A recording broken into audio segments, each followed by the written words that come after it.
بسم الله الرحمن الرحيم والتين والزيتون وطور سينين وهذا البلد الأمين لقد خلقنا الإنسان في أحسن تقويم ثم رددناه أسفل سافلين إلا الذين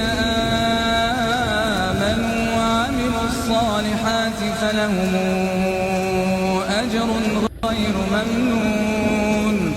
فما يكذبك بعد بالدين أليس الله بأحكم الحاكمين بسم الله الرحمن الرحيم والتين والزيتون وطور سينين وهذا البلد الأمين لقد خلقنا الإنسان في أحسن تقويم ثم رددناه أسفل سافلين إلا الذين آمنوا وعملوا الصالحات فلهم